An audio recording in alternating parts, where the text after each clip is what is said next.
आवाज जा रही है सभी को, आप सभी को?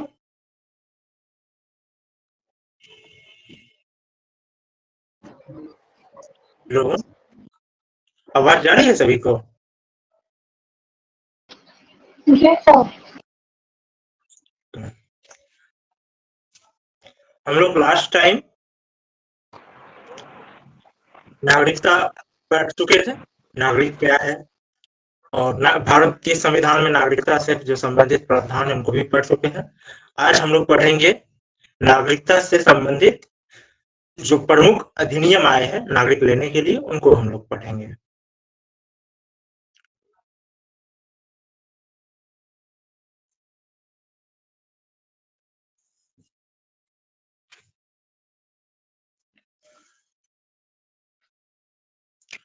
तो लास्ट टाइम हम लोग पढ़े थे नागरिक। नागरिक के बारे में दो विषय बताए थे। पहला कि ये क्या होता है, किसी व्यक्ति का राज्य और व्यक्ति का एक संबंध को दर्शाता है, किसी व्यक्ति और राज्य इन दोनों के संबंध को दर्शाता है, व्यक्ति और राज्य के संबंध को दर्शाता है नागरिक। दूसरा, इसको जिस देश का, जिस राज्य से संबंधित उसकी नागरिकता है, उस राज्य में उस व्यक्ति को अधिकतम से अधिकतम राजनीतिक अधिकार प्राप्त होंगे, चाहे वो मौलिक अधिकार हो, विधिक अधिकार हो, जितने भी प्रकार के अधिकार है, वे अधिकतम से अधिकतम राजनीतिक अधिकार उन्हें प्राप्त होते हैं जिस राज्य से वो व्यक्ति संबंधित होता है। जैसे हम लोग भारत से संबंधित है तो हमें भारत में अधिकतम से अधिकतम राजनीतिक अधिकार प्राप्त है। उसी प्रकार कोई व्यक्ति अमेरिका से संबंधित है तो उन्हें अमेरिका में अधिकतम से अधिकतम राजनीतिक अधिकार जो होंगे प्राप्त होंगे, राजनीतिक अधिकार प्राप्त होंगे। और राजनीतिक अधिकार चूंकि अधिकतम प्राप्त है तो स्वाभाविक है कि अन्य अधिकार भी उन्हें अधिकतम से अधिकतम प्राप्त होंगे, चाहे जैसे जमीन का जो उनका आर्थिक अधिकार हो, जैसे कि जितने अधिकार हमें यहाँ प्रॉपर्टी को लेकर है विदेशी को नहीं होंगे। तो ये अधिकतम अधिकार जो प्राप्त हुआ है क्यों है ये, क्योंकि हमें राजनीतिक अधिकार अधिकतम प्राप्त है, इस कारण से। ये दो बातें समझाए थे। इसके अलावा संविधान में बताए थे कि संविधान में नागरिकता से संबंधित कहाँ उल्लेख है, भाग 2 अनुच्छेद 5 से 11 ये बताए थे।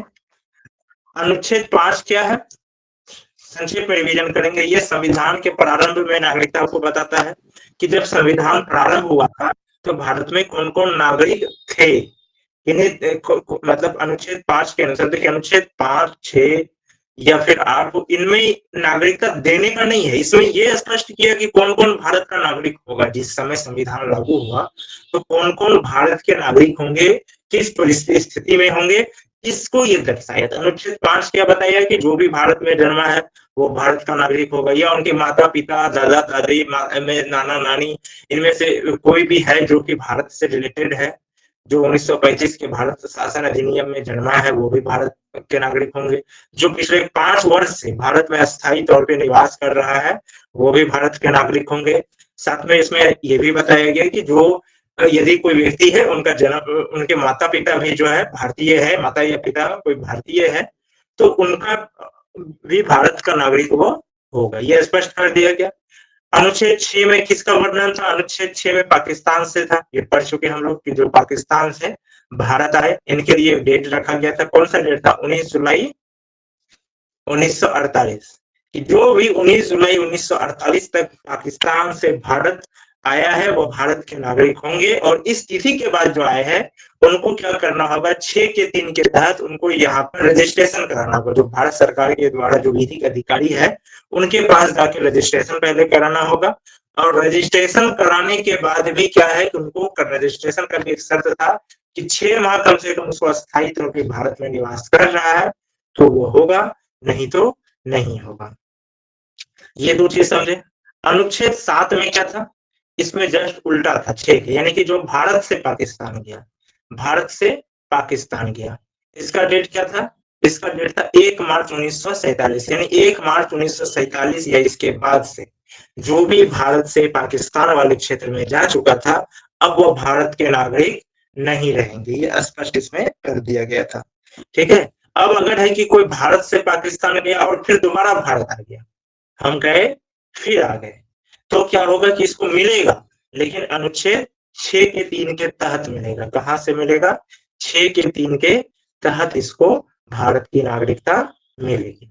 ये 2 कंडीशन इसमें दिया। हाँ बोलिए।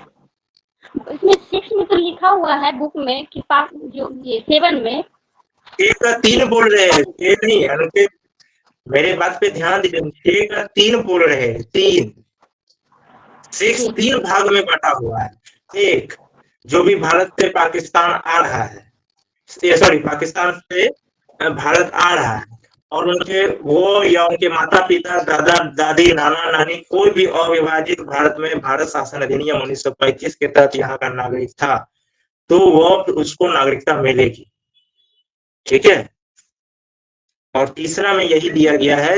उसके बाद एक डेट लाइन दिया गया 19 जुलाई 1948 और तीसरा में दिया गया है कि जो भी व्यक्ति 19 जुलाई 1948 के बाद आएगा तो उसको मिलेगा, लेकिन कंडीशन क्या है कि उनको जो भारत सरकार द्वारा जो विधिक अधिकारी जो तय किए गए हैं नागरिकता के लिए, उनसे आपको रजिस्ट्रेशन कराना होगा। रजिस्ट्रेशन के लिए क्या शर्त है कि कम से कम 6 माह तक आपको भारत में रजिस्ट्रेशन से पूर्व 6 माह तक यानी 6 मंथ तक आपको भारत में अस्थायी तौर पे निवास करना होगा, यहाँ रहना होगा, तब जाके मिलेगा, इसे नहीं मिलेगा। ये 2 कंडीशन है, बात समझे। जी। और अनुच्छेद 7 किसके लिए है? जो भारत से पाकिस्तान गया। ये अनुच्छेद 7 है जो भारत से पाकिस्तान गया। कब? 1 मार्च 1947 के बाद। उससे पहले गए आए कोई बात नहीं, लेकिन 1 मार्च 1947 के बाद भारत वाले क्षेत्र से पाकिस्तान जा चुका था, तो अब उसको भारत का नागरिक नहीं माना जाएगा। अब है कि कोई वापस आ गया, रिटर्न हो गया, तब क्या होगा? 19 जून का भी डेट रखा गया था, तो उसके साथ वही कंडीशन लागू होगा जो अनुच्छेद 6 में 19 जुलाई 1948 के बाद आने वाले के साथ लागू होगा।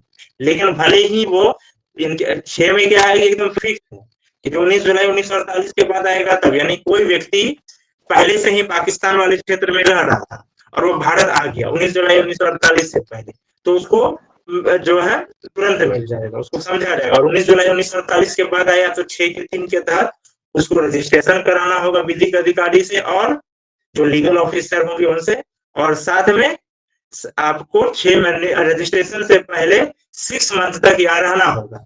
अब क्या है कि कोई 1 मार्च को गया पाकिस्तान और 2 मार्च को वापस आ गया था, बस समझे, 1 मार्च को गया और 2 मार्च को वह वापस आ गया था, तब भी उसको जो है वही कंडीशन लागू होगा जो 6 के 3 में है, जो इसका 19 जुलाई 1948 के बाद है। यानी कि वो व्यक्ति जो डायरेक्ट पाकिस्तान वाले क्षेत्र से आया उनको ज्यादा सहूलियत दिया गया मिला, और जो बाद में आया जाके आया तो उसको थोड़ा सा दिक्कत हुआ। हाँ बोलिए।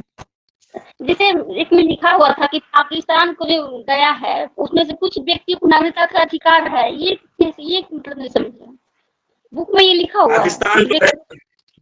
पाकिस्तान जो गया था कि जो पाकिस्तान से आया था, पाकिस्तान को जो प्रवचन पर जो जाने वाले हैं उसमें से कुछ व्यक्ति को नागरिकता का अधिकार है, ये क्या हुआ नहीं समझे।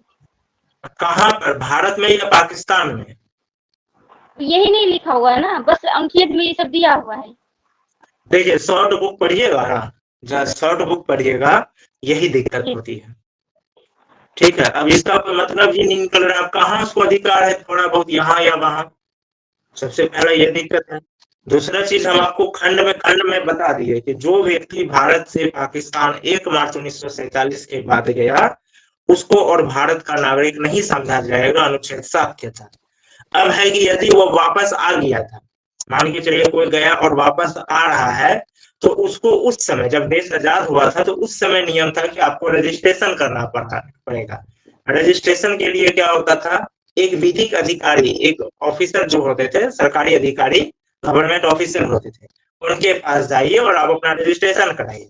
अब रजिस्ट्रेशन भी जो आप कराइएगा तो उसका भी एक कंडीशन क्या है कि कम से कम आपको 6 मंथ पहले से रहना, यानी कह सकते हैं कि अब उनको नागरिकता पंजीकरण द्वारा दिया जाएगा। आगे जब हम लोग पंजीकरण विधि पढ़ेंगे नागरिकता प्राप्त करने का, तो ये सीधा समझिए कि वो क्योंकि उस समय 6 मंथ था तो पंजीकरण के लिए तो 6 मंथ रखा। अब क्या है कि अब वो चीज बढ़ चुका है, वही चीज बढ़ के हो गया है 7 ईयर, बात समझे। अब चूंकि वही चीज बढ़ के हो गया है 7 ईयर, तो 7 ईयर जो हो गया है तो वो चेंज हो गया है अभी। तो कहने का अर्थ ये होता है कि वो एक अलग चीज, और अभी अब 7 ईयर है, लेकिन अभी लोगों के लिए जो पाकिस्तान से जो भारत आ रहे हैं अब इनमें जो अल्पसंख्यक है उनके लिए फिर सीए 2019 है। तो ये हम तब का कंडीशन बता रहे हैं, ये जब संविधान लागू हुआ था हम तब का कंडीशन बता रहे हैं। अभी आगे आगे जैसे बढ़ते जाएंगे हम लोग अभी के कंडीशन में पहुंच जाएंगे। ठीक है, यहां तक समझ गए। अनुच्छेद 8 किसके लिए है? अनुच्छेद 8 है वो व्यक्ति जो भारतीय मूल के थे या जिनके माता पिता दादा दादी नाना नानी कोई भी भारतीय मूल के थे लेकिन वो विदेश में जाकर के बस गए थे और अब वो अपना देश आना चाहता था, तो उसको बोला आप एम्बेसी में जाइए या कॉन्सुलेट ऑफिस में जाइए और वहां पे रजिस्ट्रेशन करके आ सकते हैं, कोई दिक्कत नहीं।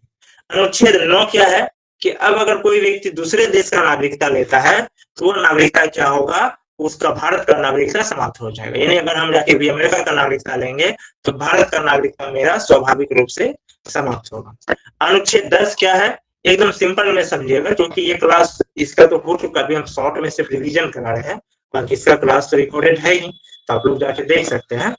अनुच्छेद 10 है कि एक बार संसद किसी को कानून बना के नागरिकता दे दिया, एक बार संसद यदि कानून बनाकर किसी को भी नागरिकता दे दिया तो अब उसका नागरिकता नहीं छीन सकता जब तक वो व्यक्ति ऐसा कार्य नहीं किया है जिससे कि उसको नागरिकता बर्खास्त दिया न्यायालय द्वारा दंड दिया गया है, बात समझे, या फिर कोई सरकारी नियम जो है, जो भारत सरकार का नियम है उसके विरुद्ध जाकर के वो नागरिकता लिया है। यानी कहने का अर्थ यह है कि आज सरकार कानून बना दिए, सपोज कीजिए कि कोई जो तिब्बत शरणार्थी जो है उनको नागरिकता दिया जाएगा, दे दिया, कल के डेट में अगर सरकार दूसरा आ जाएगी तो वो ले नहीं सकता है। हाँ, अगर कोई व्यक्ति गलत आइडेंटिटी दे करके लिया है, वो ऐसा कुछ काम किए है जो कि जिसपे से नागरिकता बर्खास्तगी के जो नियम है उस पर लागू होते हैं, तब वो अलग बात, वो पर्सनली होगा। लेकिन अब ये नहीं कि पूरा समूह से ही छीन लेगा, ऐसा नहीं, वो तो कोई एक आध आदमी करेगा, वो व्यक्तिगत होता है। तो वहां पर क्या होता है कि अनुच्छेद 10 जो होगा उस पे के तहत यही है कि संसद अगर एक बार किसी को कानून बना के नागरिकता दे दिया है और वो नागरिकता बनी रहेगी। और अनुच्छेद 11 सिंपल है कि भारत में नागरिकता से संबंधित जो भी कानून होगा वो कौन बनाएगा? नागरिकता से संबंधित कानून कौन बनाएंगे भारत में? संसद।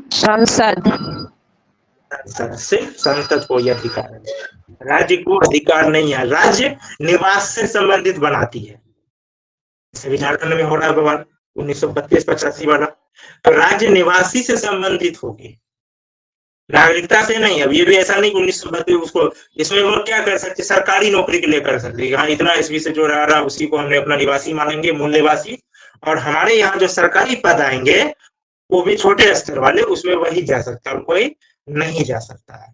उसका ऐसा नहीं कि उसका नागरिकता छीन लेगा, वोट डालने का अधिकार छीन लेगा या चुनाव लड़ने का अधिकार छीन लेगा, अन्य जो राजनीतिक अधिकार है जो किसी भी राज्य के नागरिक को मिलते हैं वो नहीं छीन सकता। हाँ, कुछ चीजें कंडीशनल लागू होती है, जैसे मुखिया का चुनाव होता है।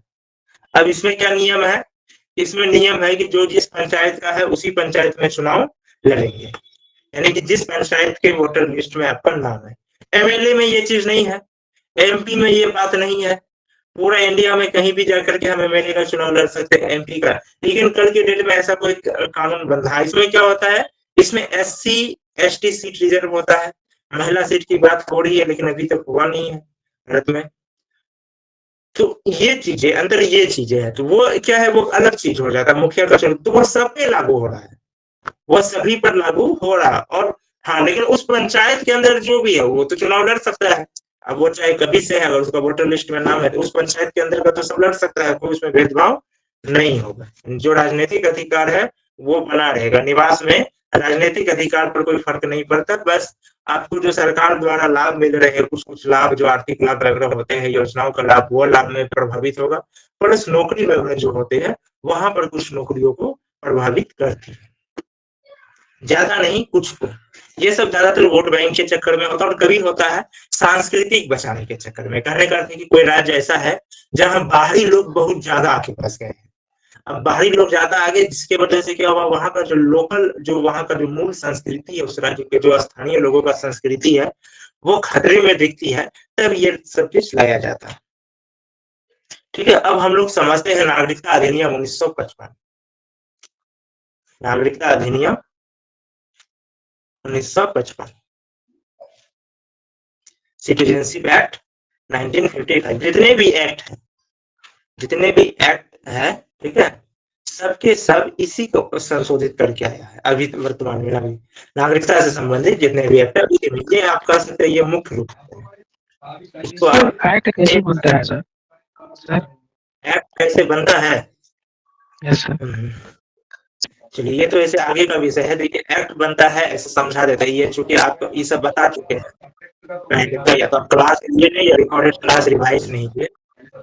शासन के 3 अंग होते हैं, कार्यपालिका, विधायिका, न्यायपालिका। आप अपना माइक ऑफ कर लीजिए, ठीक है, कुछ आपके बैकग्राउंड से साउंड आ रहा है। शासन के 3 अंग होते हैं, विधायिका, कार्यपालिका, न्यायपालिका। ठीक है, ये सब पहले पढ़ाया भी जा चुका और नोट्स भी दिया हुआ है। विधायिका यानी कि लेजिस्लेचर, कार्यपालिका एग्जीक्यूटिव, ठीक है, न्यायपालिका जुडिशरी।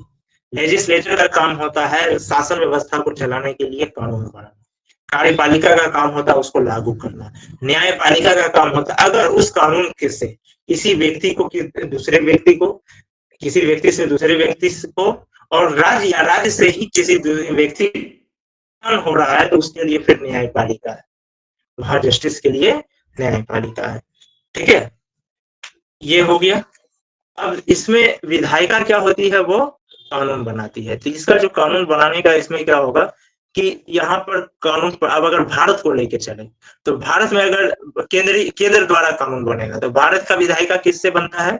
राष्ट्रपति, राज्यसभा, लोकसभा, ये 3 से भारत का विधायिका बनता है, राष्ट्रपति, राज्यसभा और लोकसभा। ठीक है, राष्ट्रपति। अब कोई भी एक्ट अलग अलग होता है, बस ये समझिए शॉर्ट में, क्योंकि आगे इसको पढ़ाएंगे, क्योंकि मनी बिल है वो अलग होता है, संविधान संशोधन है वो अलग होता है, तो वो आगे जब आप पढ़ेंगे, विधायिका पढ़ेंगे तो वहां विस्तार से समझिएगा। जब ये तीनों अपना सहमति दे देता है तो एक्ट बन जाएगा। उसी तरह अगर राज्य में बनेगा तो राज्य में जनरली अधिकांश राज्यों में क्या है? राज्यपाल प्लस विधानसभा। कुछ कुछ राज्यों में विधान परिषद है, जैसे बिहार, उत्तर प्रदेश, ये सब में है, 6 राज्यों में वर्तमान में है, तो वहां पर फिर विधान परिषद भी। तो जहां जितने अंग है, विधायिका के जितने अंग है, तो जब किसी विधेयक पर, यानी कि जब कोई कानून को लेकर जब कोई प्रस्ताव आता है, उस पर जब विधायिका के सभी अंग सहमति दे देते हैं तब वो क्या होता है? वो एक्ट बन जाता है।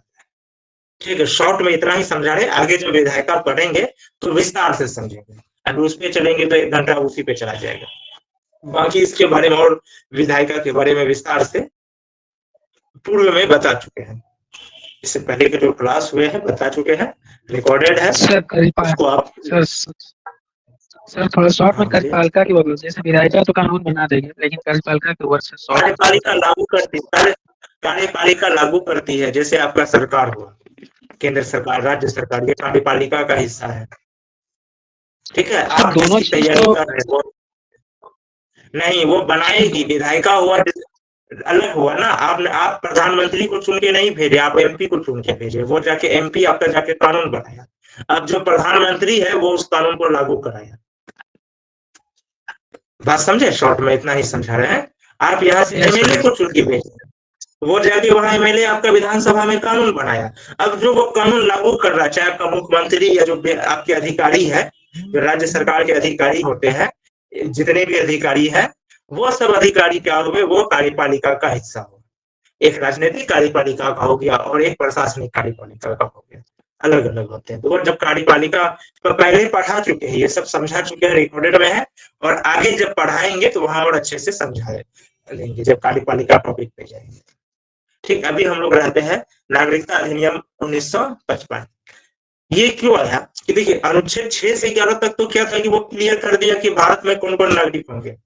अब सब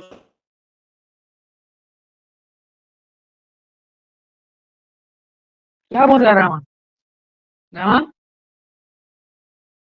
रामान बोल रहा है कितना बजे से चलेंगे? हाँ उधर ही लंच करेंगे, क्योंकि खाना वगैरह सब यही है, तो 400 रुपये देखना टाइमिंग है पर ब्लू है, ऐसा ही है, ब्लू है कुछ। सर एक और डाउट है सर, जो कार्यपालिका आप बता रहे हो एग्जीक्यूटिव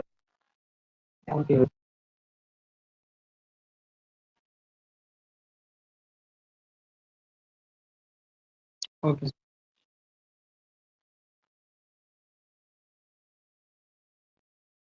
आ रही है सर। सर आवाज जा रही है मेरी? आ रही है सर आवाज। तो नहीं, एक्चुअली ये अक्सर होता है कि जब भी दिन में क्लास लिया जाता है वो लाइट प्रॉब्लम करती है, वाईफाई प्रॉब्लम करती है। तो सबको आवाज जा रही है ना सही से?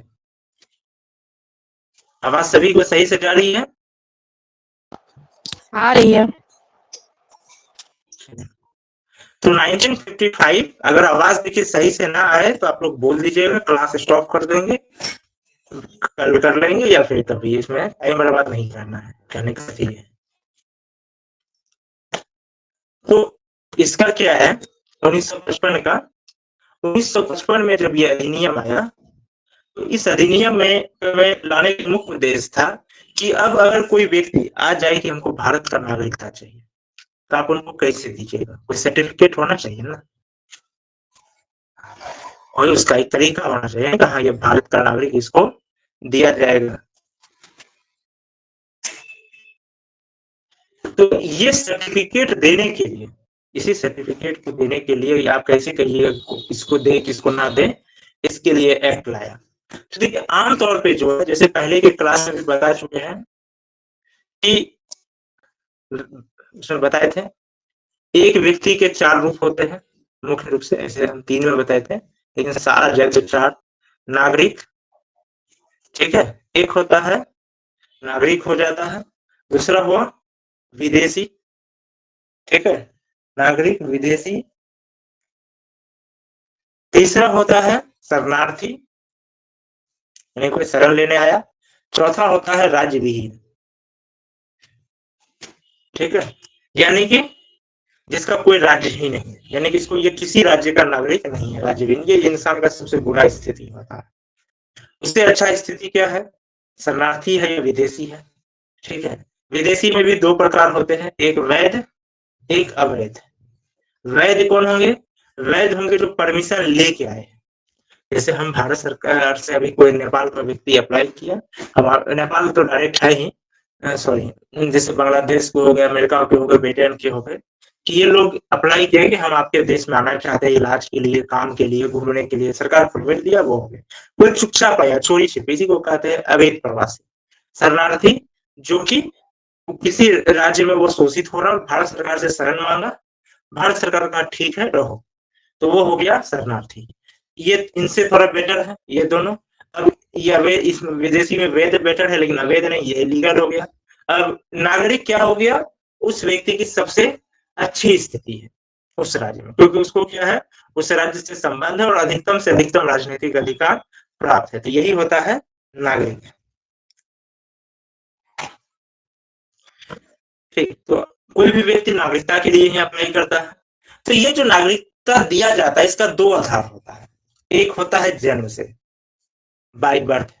ये कहाँ होता है? ये जैसे कि अमेरिका में, ये कहाँ पर है? अमेरिका, संयुक्त राज्य अमेरिका में, अन्य भी देशों में है, संयुक्त राज्य अमेरिका में भी है। दूसरा होता है रक्त से। आवाज जा रही है सबको सही से? आवाज जा रही है ना सही से? यस सर आ रही है सर। हाँ, रक्त से, वंश से। रक्त और वंश का जो है एक ही चीज है, ये मुख्य रूप से इजराइल, यानी इसका मतलब ये हुआ, जन्म से का मतलब ये हुआ कि हमारी धरती में, मेरे राज्य सीमा के अंदर किसी भी बच्चे का जन्म होगा तो वो हमारा नागरिक माना जाएगा, ठीक है, इतना स्पष्ट है। रक्त वंश से मतलब क्या है? हमारे वंश से, हमारे मूल के, दुनिया के किसी भी देश में नागरिक अगर उसका जन्म होगा या किसी भी देश में वो है और वो हमारे मूल का है, हमारे रक्त से संबंधित है, तो वो उस देश का नागरिक उसको मिलेगा। जैसे इजराइल का यही है, पूरी दुनिया में कहीं भी अगर यहूदी का जन्म होगा तो उसको इजराइल का नागरिकता मिलेगा। हम लोग जब शुरू किए थे संविधान, जब हमारा प्रारंभ हुआ था, तो हम लोग जन्म से ही लेके चल रहे थे, क्योंकि अनुच्छेद 5 में यही था, जो भी भारत में जन्मा है भारत का नागरिक होगा, ठीक है। जो भी जन्मा है, उस समय तक यही था, जो भी जन्मा है भारत में नागरिक होगा। 1955 में भी हम लोग ये सिद्धांत लेके चले थे। उससे हम लोग वास्तव में भारत जो है जन्म और रक्त दोनों को लेके चला, और ये आज से नहीं शुरू से भी रखे। अनुच्छेद 5 और अनुच्छेद 8 ये लगभग इसी का कर सकते हैं कि इसी से प्रभावित था, इसी का अंश है।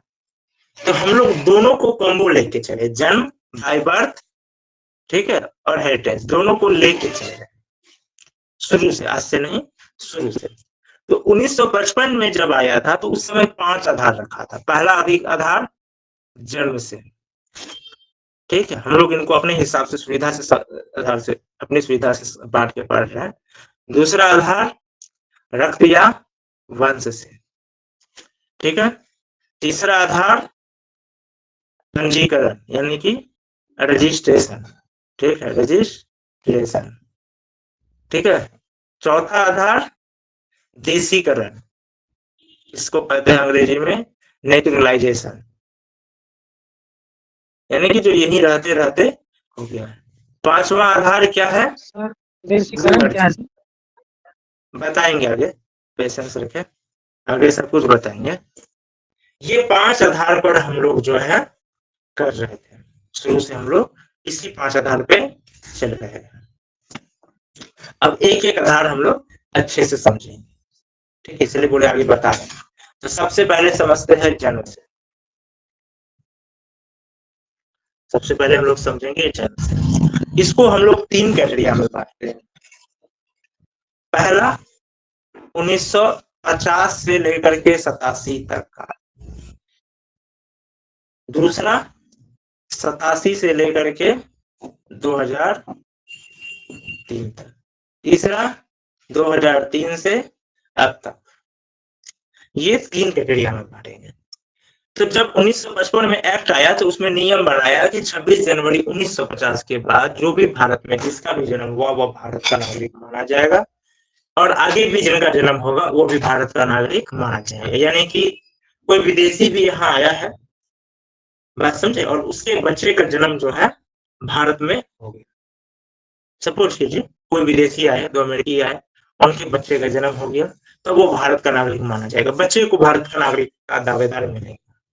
ये सिस्टम अभी भी अमेरिका। सर उसके फादर को भारत का सिटीजनशिप माना जाएगा नहीं, अगर मान लीजिए 1950 के बाद वही बता रहे हैं, क्योंकि अब बच्चे को माना जाएगा तो बच्चा का मेंटेन के लिए गार्जियन भी होना चाहिए। यही चीज अमेरिका में, यही चीज का ट्रम्प विरोध कर रहा था ना। अब नतीजा क्या होता है कि गार्जियन चूंकि उनका है, बच्चे को दिया जा रहा है, तो गार्जियन भी दावा करने लगता है कि हमको बच्चा का ख्याल रखना है, हमको नागरिकता चाहिए।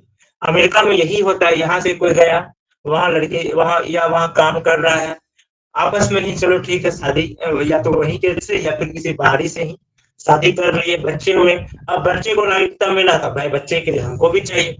यही चीज हो रहा था, ट्रम्प इसी का विरोध कर रहा था। तो 1950 से 87 तक यही सिस्टम रहा कि जो भी भारत में जन्म ले उसको भारत का नागरिकता मिल जाएगा, चाहे वो कहीं से भी है।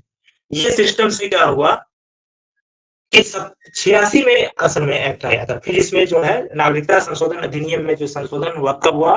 1986 में इसमें संशोधन हुआ, ठीक है, जो कि लागू हुआ 1987 से। 86 में संशोधन हुआ और 87 में लागू हुआ। यह संशोधन 86 में 87 में लागू हुआ। ये क्यों हुआ था? जो लद्दाख का जो क्षेत्र है ना वर्तमान में, वहां पर रिपोर्ट आया, उस समय राजीव गांधी की सरकार थी, उसमें रिपोर्ट आया। आवाज आ रही है ना सही से? हेलो, आवाज आ रही है सही से? जी सर आ रही है।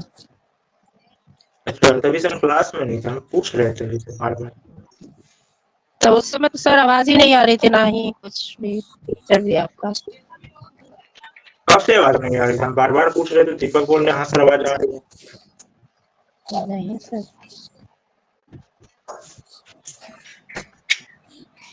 आपको कब से आवाज नहीं जा रही थी? 1955 का 5 आधार का है, वो सुने थे?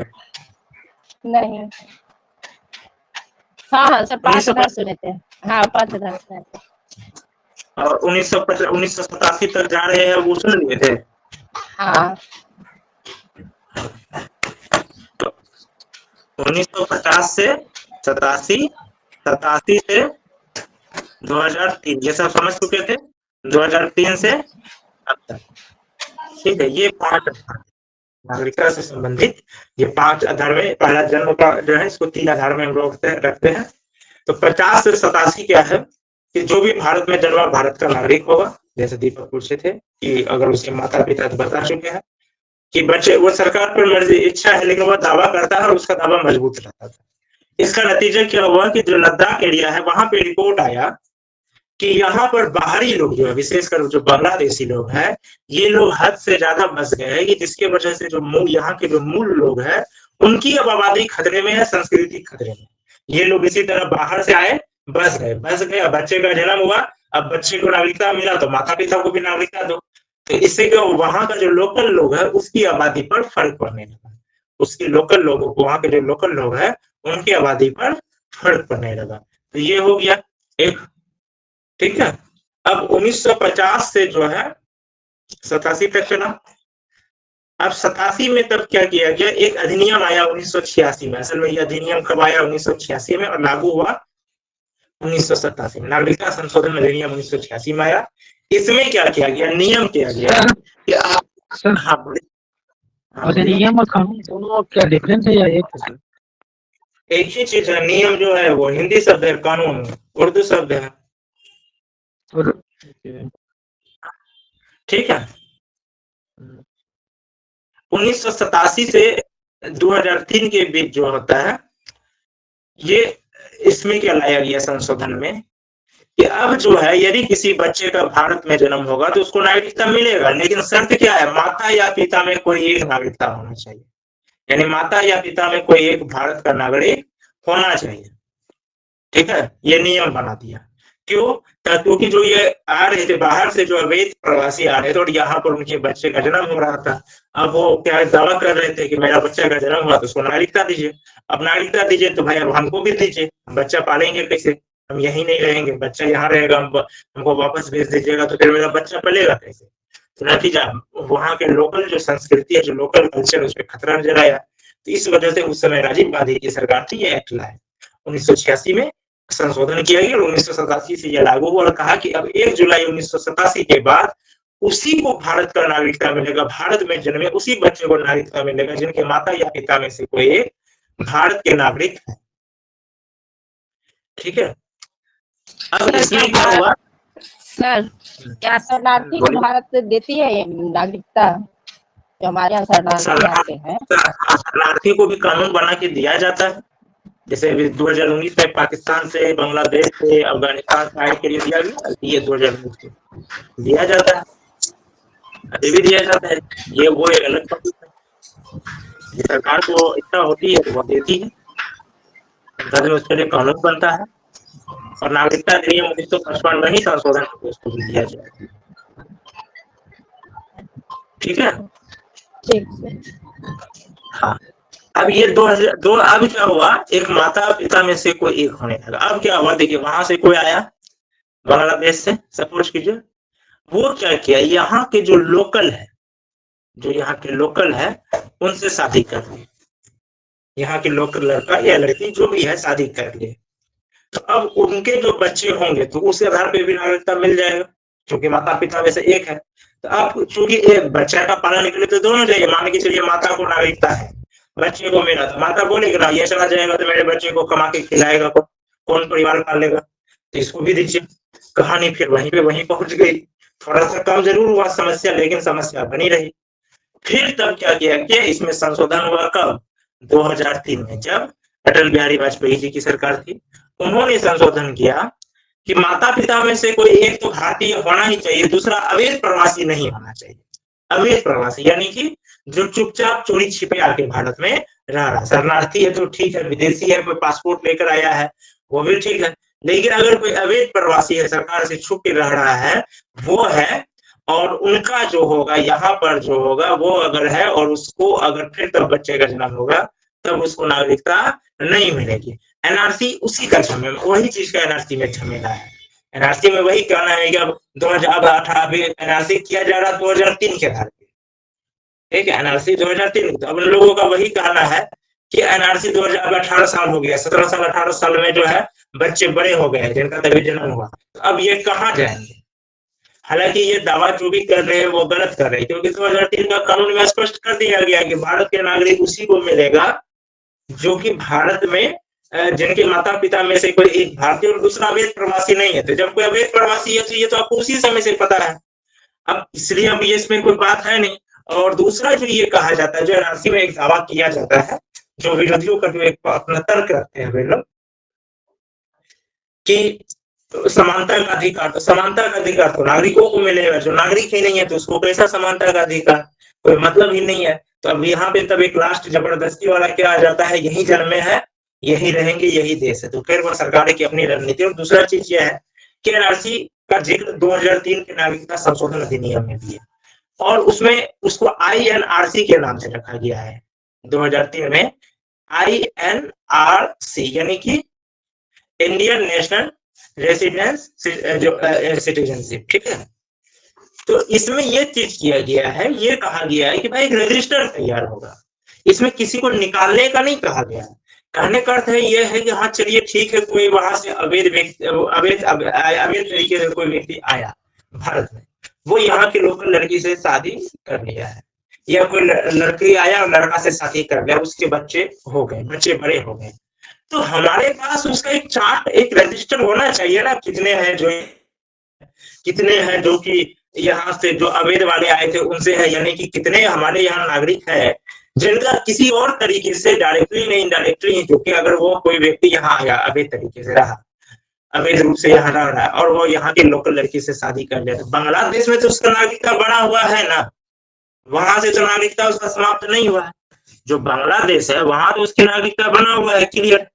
तो अब जो उनके बच्चे हैं तो वहां भी उसको नागरिकता कल के डेट में वो कर सकता है, बांग्लादेश में जो नागरिकता है वहां के संपत्ति पर यानी कनेक्शन तो है। तो एक रजिस्टर हमारा होना चाहिए ना, कितने व्यक्ति है जिसका वहां से रजिस्टर करने कनेक्शन है, ये रजिस्टर होना चाहिए, ये इसमें कोई गलत नहीं है। तो उस रजिस्टर के लिए यही जो है ये कोई ड्राफ्ट नहीं। हाँ, इससे गवर्नमेंट को क्या फायदा होगी सर? मान लीजिए कोई बांग्लादेश का इंडिया गवर्नमेंट को ये फायदा होगा कि आपके पास डाटा सही रहना चाहिए ना। हमारे यहाँ कई प्रकार के स्टूडेंट हैं, ठीक है, यूपीएससी के भी है, बीपीएससी के भी है, टीचर वाले हैं, डीपीएससी, तो हमारे पास एक रजिस्टर है ना, हमारे पास जेपीएससी कितने हैं, बीपीएससी कितने हैं, कॉमन इतने हैं, उस हिसाब से हम लोग उनका तैयारी कराते हैं, उनको उस हिसाब से नोटिस जाता है। जो जेपीएससी वाला उसको जेपीएससी के से रिलेटेड जाते हैं कंटेंट नोटिस जाते हैं, जो बिहार वाले उनको बिहार वाले जाते हैं, उत्तर प्रदेश वाले होंगे उत्तर प्रदेश, मान के चलिए जैसे हम लोग हार्ड कॉपी नोट्स भेजते हैं, अब हम जो उत्तर प्रदेश का स्टूडेंट उसको हम बिहार स्पेशल भेजेंगे होगा, तो मेरे पास डाटा होना चाहिए ना कि उत्तर प्रदेश का कितना स्टूडेंट है, तब ना उसको उत्तर प्रदेश स्पेशल भेजा जाएगा। बात समझे? आपके पास सरकार के पास जब तक सही डाटा नहीं रहेगी, कल के डेट में मान के चलिए ये जो है बांग्लादेश कनेक्शन है, कल ये लोग वापस जाने लगा, तो सरकार के पास एक हिसाब रहना चाहिए कितना लोग वापस जा सकता है। जो कल के डेट में इनके जो बच्चे हैं वो सोचेगा नहीं हम बांग्लादेश वापस जा रहे हो, जैसे कोई व्यक्ति आया यहाँ रह लिया, शादी कर लिया, बच्चे हो गए, उसको भी अब लेकिन अब उसको अपना बीवी बच्चा को लेकर अपना ही देश जाए, तो सरकार के पास एक डाटा रहना चाहिए ना कितना लोग वापस जाएंगे। डाटा जब तक नहीं रहेगा तो एक अच्छी योजना कैसे बनेगी? कल को सुरक्षा को ही लेके सोचिए, कल किसी तरह का कोई अगर ये पता चले, ये जैसे मान के चलिए बांग्लादेश में कोई ऐसी संस्था है जो भारत में जो ये बच्चे रह रहे हैं उनको वो ब्रेन वॉश करना शुरू कर दिया कि नहीं तुम मुख्य रूप से बांग्लादेशी हो, भारत पर ऐसा ऐसा करो और भारत को बांग्लादेश के अंदर कर लेंगे, सपोर्ट कीजिए, ऐसा कोई एक संभावना बताए, तो सरकार के पास जो डाटा रहेगा तब ना वो आसानी से पकड़ेगा। कितना लोग ऐसा सोच सकता है? डाटा ही नहीं रहेगा तो कहां से पकड़ेगा? तो सर इस कंडीशन को अदर कंट्री को इंफ्रिज नहीं करना चाहिए sir in future, for future के लिए सर, अदर क्योंकि वो तो यही सोचेंगे सर इस सिचुएशन में कोई बांग्लादेश वगैरह कोई मेक्सिको वगैरह एंट्री नहीं करना चाहिए। सरकार को इंडियन गवर्नमेंट को चाहिए कि एंट्री ना करे, क्योंकि कल के दिन वो कभी भी पलट सकते हैं ना सर। मान लीजिए अमेरिका में कुछ ऐसा कानून हम बार बार क्या बोल रहे हैं, हम बार बार बोल रहे हैं अवैध प्रवासी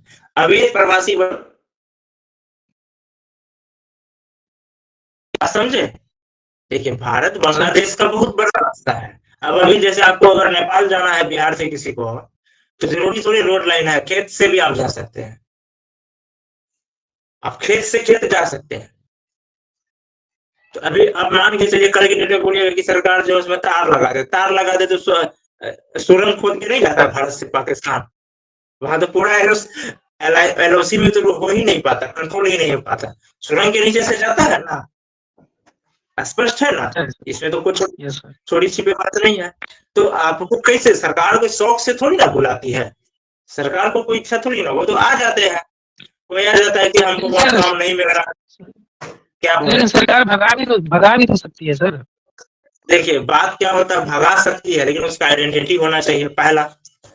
दूसरा प्रॉब्लम ये है कि बता वहां यहाँ आया वो शादी ब्याह कर ले, तो भाई यहाँ का लोकल व्यक्ति सब कर लिया है, अब कर लिया है तो अब थोड़ा सा अलग बात हो जाती है, अब वो भगाएंगे तो अब मान के चलिए कोई लड़का वहां से आया यहाँ शादी कर लिया, वो लड़की जाके रोने लगेगी इसको भगा दीजिएगा तो हम क्या करेंगे, मेरे बच्चे को कौन पालेगा, यही सब झमेला है ना।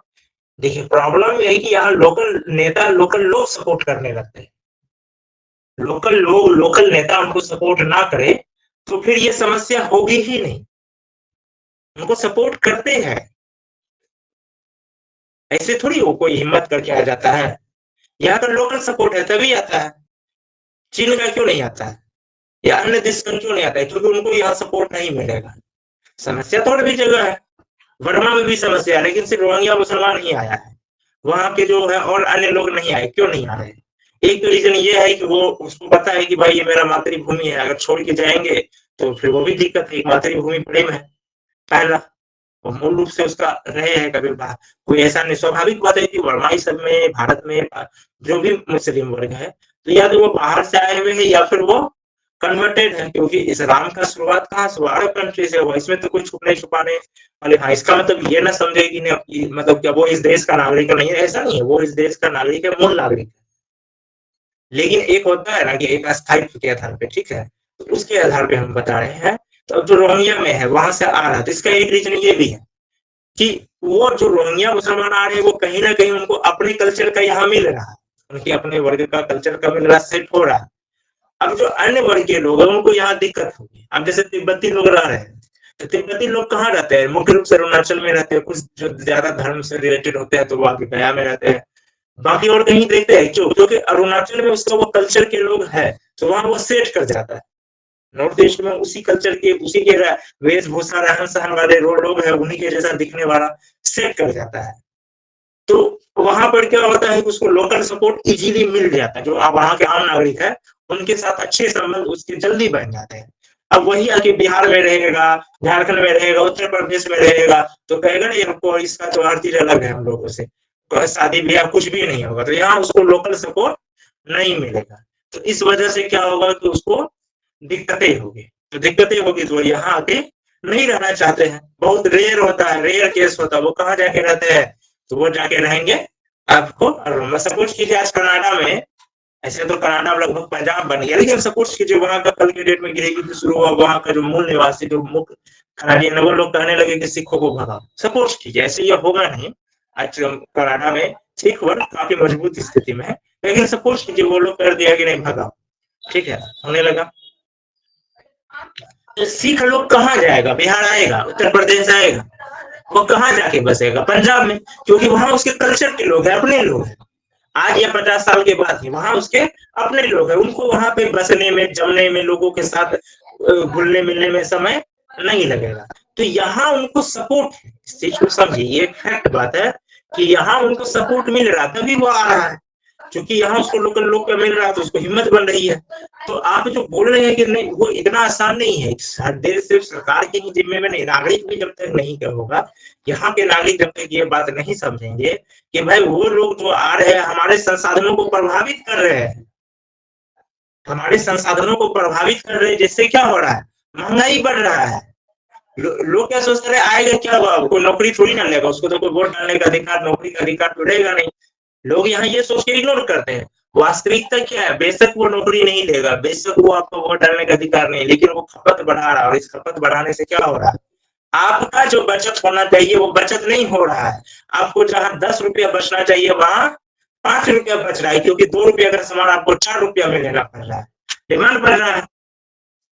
बात समझे? तो अब ये यहाँ के लोग नहीं समझ पा रहे, तो नहीं समझ पा रहे, तब इसका कोई इलाज नहीं है।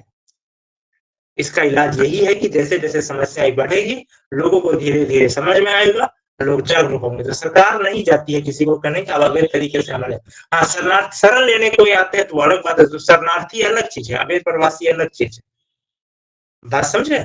शरणार्थी अलग चीज है। शरणार्थी क्या है कि वो यहाँ का नागरिक नहीं है, लेकिन सरकार के डाटा में रह रहा है, सरकार के डाटा में है उसका नाम, सरकार से वो पूछ के रह रहा है। ठीक है, तो 2003 के बाद सर शरणार्थी कुछ समय के बाद सिटीजनशिप का मांग कर सकते हैं ना अपन, नागरिकता का। हाँ हाँ कर सकते हैं, कोई भी कर सकता है सिटीजनशिप का मांग, कोई भी कर सकता है। मांगने में क्या है, देने वाले का मर्जी है। मांगने के लिए आप भी मांग सकते हैं, मांगने के लिए आप सरकार से जाके 2 करोड़ का लोन मांग सकते हैं। वो तो सरकार पर, बैंक पर डिपेंड है ना कि आपको देगा कि नहीं देगा, आप उस पर क्राइटेरिया पर आते हैं कि नहीं आते हैं। मांग तो कोई भी सकता है। ठीक है, तो ये जन्म से हो गया। अब दूसरा क्या है, रक्त से, यानी कि वंश से। सर एक चीज और जो आपने एनआरसी बता रहा था उसका कि वो उसका क्या कंक्लूजन क्या निकला सर, जो सीए आया था उसका फाइनली क्या है? सीए का कंक्लूजन कुछ नहीं निकला। वो अभी जो है सीए बना हुआ है, सुप्रीम कोर्ट गाइडलाइन मांगा है कि आप जो है किस तरीके से निवासियों को, जो वहाँ के जो निवासी है, जो मतलब व्यक्ति है जो पाकिस्तान में से जो शरणार्थी आए हैं बांग्लादेश अफगानिस्तान से, उनको कैसे आप बसाइएगा, गाइडलाइन दीजिए। सिर्फ नागरिकता देने से नहीं ना होगा, उसको सुविधा भी मिलना चाहिए ना, अब नागरिकता का अधिकार भी मिलना चाहिए। तो वो अभी तक सरकार सुप्रीम कोर्ट ने दिया नहीं है, वो आगे चल के देगी, सुप्रीम कोर्ट उसका रिव्यू करेगी, सुधार करवाना होगा सुधार कराएगी, फिर उसको लागू करेगी। एक्ट बना हुआ है।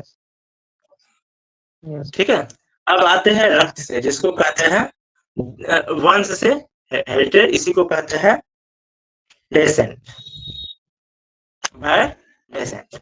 इसका क्या है 1950 से 92, ठीक है, फिर 92 से 2003 से अब तक। ठीक है, इसमें क्या है, कोई व्यक्ति भारतीय मूल का है, ठीक है, वो अमेरिका गया जॉब करने, अब वहां शादी किया, उनके बच्चे हैं, अब उसको नागरिकता मिलेगा कि नहीं मिलेगा, तो उसका भारत में तो जन्म हुआ नहीं है, मैं समझे, भारत में तो जन्म नहीं हुआ, भारत से बाहर हुआ। तो इसमें क्या था, पहले क्या था, रक्त के आधार पर कि अगर कोई व्यक्ति जिनका पिता भारतीय है और उसका जन्म भारत से बाहर कहीं भी हुआ है, ठीक है, 1950 से 92 तक का बता रहे हैं, तो वो भारत का नागरिक माना जाएगा। अगर 26 जनवरी 1950 के अनुसार उसके पिता भारतीय है और उसके बच्चे का जन्म भारत से बाहर किसी देश में हुआ है, तो वो नागरिकता के लिए रखता है अधिकार। ठीक है, अब क्या है, दूसरा क्या है, 92 में इसमें संशोधन हुआ। संशोधन क्या हुआ, इसमें पिता के साथ साथ माता भी लाया गया, यानी कि माता या पिता में कोई भी भारतीय है और उसके बच्चे का जन्म विदेश में होता है, तो उसको रक्त के आधार पे, वंश के आधार पे भारत की नागरिकता मिलेगी। बात आई समझ में?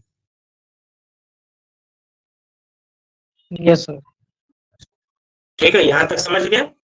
उसके बाद है 2003 में क्या कहा, वही बात हो गई कि माता या पिता में से कोई भी भारतीय नागरिकता मिलेगी, लेकिन बच्चे के जन्म के, बच्चे का जो जन्म होगा 1 वर्ष के अंदर क्या करना, उस देश के एमबीसी में जाकर रजिस्ट्रेशन करा लेना है। बाद में भी नहीं भी कराएगा तो बाद में मिलेगा, थोड़ा प्रक्रिया टफ हो जाएगा। ठीक है, रक्त के आधार पर समझ गए, किन्हीं का कोई सवाल?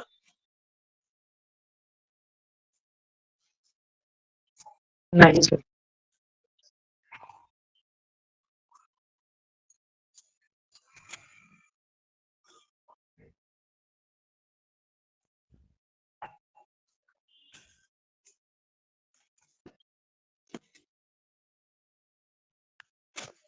तो ये रक्त के आधार पर है, ठीक है,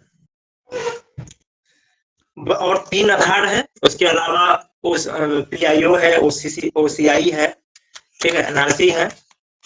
तो इसको आगे बढ़ाए कि ये अगला क्लास में करें? आगे बढ़िए सर। सब लोग बोले क्योंकि एक क्लास में कंप्लीट नहीं होगा। अगला क्लास के लिए हमको वही लग रहा था कि वो तो थक भी गए होंगे। नहीं सर, इंटरेस्टिंग टॉपिक थी तो थोड़ा अच्छा लगा। अच्छा कोई बात नहीं, अगला क्लास कल ही होगी, कोई लेट से नहीं होगी। तो रक्तवंश समझ गए हैं, इसको फिर से आप लोग रिवीजन कर लीजिएगा।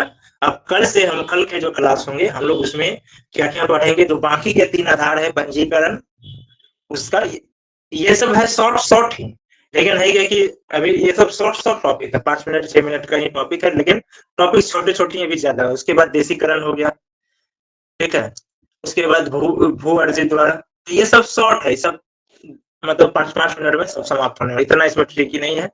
उसके बाद क्या है, उसके बाद हम लोग पढ़ेंगे पीआईओ, मेन यहाँ है ओसीआई, जो एनआरआई होता है वो। फिर इन तीनों में अंतर मेन ये है, ये तीनों का जो होगा ये लेंथ, ये सब तो 5-5 मिनट का, 10 से 15 मिनट, ये सब भी समझाना 5 मिनट का, लेकिन ये तीनों में अंतर क्या है, ये तीनों में अंतर क्या है, किनको राजनीतिक अधिकार है, किनको कौन सा अधिकार है, प्लस अब जो है ये पीआईओ ओसीआई जो एक हो गया है, ये क्या हो गया है, ये सब समझना थोड़ा सा ट्रिकी है, इसलिए हम पूछे। ये तीनों चाहे तो समाप्त कर सकते हैं, ये ज्यादा से ज्यादा 10 मिनट लगेगा, लेकिन फिर ये रह जाएगी, फिर इसको समाप्त करने का मतलब है लंबा क्लास जाना, 1 घंटा जाना, जो कि बोर हो जाएंगे, इसलिए हम डिसाइड किए कि इसको छोड़ देते हैं। कल के क्लास में हम लोग ये सब कंप्लीट करेंगे और फंडामेंटल राइट भी शुरू कर लेंगे। फंडामेंटल राइट आप लोग पढ़ लीजिएगा, फंडामेंटल राइट क्या है, इसकी विशेषताएं क्या है, जो इसका इंट्रोडक्शन है, फंडामेंटल राइट का इंट्रोडक्शन पढ़ लेंगे। फिर उसके बाद जो है फिर परसों से जो है जो फंडामेंटल राइट्स है हम लोगों के, उनको पढ़ना शुरू करेंगे, ठीक है। यहाँ तक किन्हीं का कोई सवाल, यहाँ तक किन्हीं का कोई सवाल,